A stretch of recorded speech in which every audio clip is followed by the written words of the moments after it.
Hello नमस्कार दोस्तों, welcome to my other video. I hope आप सब लोग अच्छे होंगे। आइए हम लोग बात करने वाले हैं अनसिक्योर्ड लोन पे। क्या क्या कंडीशन हो सकती है, अगर आप पेमेंट नहीं जमा कर सकते तो क्या दिक्कतें हो सकती हैं। अनसिक्योर्ड लोन होता क्या है, पहले ये समझ लो कि अनसिक्योर्ड लोन वो होता है जिसपे आप किसी प्रकार का कुछ आपने किसी के गिरवी कुछ नहीं रखा। अनसिक्योर्ड लोन वो आते हैं जहाँ पे आपने कुछ देने का, जो आपका सिबिल स्कोर के बेस पे आपको लोन मिलता है, वो होता है अनसिक्योर्ड लोन। जैसे आपको क्रेडिट कार्ड मिल गया, पर्सनल लोन, या किसी ऐप में आपने लोन लिया, वो क्या होगा, अनसिक्योर्ड लोन की श्रेणी में आता है। तो होता क्या है कि जब हम कई ईएमआई डिफ़ॉल्ट हो जाती है 1 महीने, 2 महीने, 3 महीने या 6 महीने, 5 महीने, तो आप ये समझ लो कि अनसिक्योर्ड लोन में जो सबसे ज़्यादा कोई आपको कुछ होता है, तो वह आपका सबसे बड़ा डैमेज होता है सिबिल स्कोर। क्योंकि सिबिल स्कोर के बेस पे ही वो आपको लोन देते हैं। अगर आपका सिबिल स्कोर एक बार खराब हो जाता है, तो आपको फिर लोन मिलने में दिक्कत होती है भविष्य में। आपको अनसिक्योर्ड लोन नहीं मिल पाता। इस वजह से लोगों को डरा धमका के किसी प्रकार से पैसा लेने का प्रयास किया जाता है। बट मैं यही कहूँगा कि अगर आप पास पैसे हैं, तो पैसे दे दीजिए। अब अगर पैसे ही नहीं है, कोई रास्ता ही नहीं दिख रहा, तो फिर क्या कर सकते हो आप? तो इसका भी एक रास्ता होता है जहाँ पे आपको सेटलमेंट करा सकते हो। बट सेटलमेंट कराने से पहले क्या, कि लोन लेना और लोन ना देना कोई क्राइम नहीं है। हमारे संविधान में नियम है कि आप लोन ले सकते हो। जो आपने लोन लिया था, तो आपके अच्छी स्थिति को देख के आपको लोन दिया गया था। अब अगर आप पे नहीं कर पा रहे हो, आप असमर्थ हो, आप पास कोई रास्ता नहीं बचा है, आपको उम्मीद नहीं दिख रही कहीं से, तो फिर उसका अंत में फिर कर ही क्या कोई सकता है।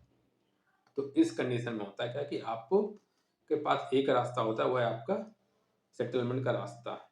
लेकिन सेटलमेंट के रास्ते से पहुंचने के लिए आपको 6 से 9 महीने का समय लगता है, जिसपे वो स्टेप बाय स्टेप में, जब आपका पहले महीने आपका लोन नहीं जमा हो पाता, तो उस कंडीशन में आपको कॉल करेंगे, मैसेज करेंगे। फिर उसके बाद आप कम कॉल करते हैं पहले महीने, दूसरा महीना जब लग जाएगा तो वहाँ पे ज़्यादा कॉल आएँगे। आपके फैमिली को कॉल कर सकते हैं, या फिर आपके होम विज़िट करते हैं, ऑफ़िस विज़िट कर सकते हैं। ऐसे तरीके-तरीके अपनाते हैं। तीसरा महीना जहाँ पे आपका केस राइट ऑफ एनपीए हो जाता है, तो एनपीए 90 दिनों के बाद हो जाता है, तो क्या होता है कि नॉन परफॉर्मिंग एसेट। एनपीए क्या होता है, ये भी समझ लो कि जब किसी भी कंपनी से आपने लोन ले रखा है, चाहे एनबीएफसी हो या बैंक हो, अगर आप 3 महीने तक पेमेंट जमा नहीं करते, तो अपने पास एक खाते से उस उतना अमाउंट हटा देते कि ये हमारी तरफ से पैसा एनपीए हो गया है, वो वर्किंग कैपिटल नहीं काउंट होगी।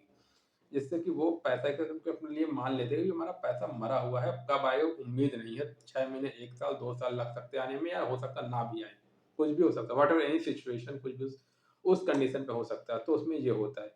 तो होता क्या है कि जब आपके ये होता है तीसरा महीना, अब चौथे, 5वें महीने तक आते थे, वो लोग आपको फिर बोलते कि आप पैसा दे नहीं पाते, या नोटिस है, पहली नोटिस, दूसरी नोटिस, तीसरी नोटिस, और नोटिस भेजना भी शुरू कर देते थे। नोटिस जब भेजते हैं, तो आप किसी को ध्यान रखें, जब आपके पास पहली नोटिस आती है, तो आप भी नोटिस का जवाब दे दो, कागज़ से लिख के दे दो। अगर किसी वकील के थ्रू आई, तो आप वकील के थ्रू आप भिजवा दो नोटिस। और उसके बाद अगर होता है या कोर्ट की नोटिस, आप कोर्ट के थ्रू भी आप जाके कर सकते हो। But end of the day आपको सेटलमेंट ही का एक रास्ता बचता है, जहाँ पे आपको के पास पैसे पे करने का कोई रास्ता नहीं, तो फिर आप सेटलमेंट ही कर सकते हो।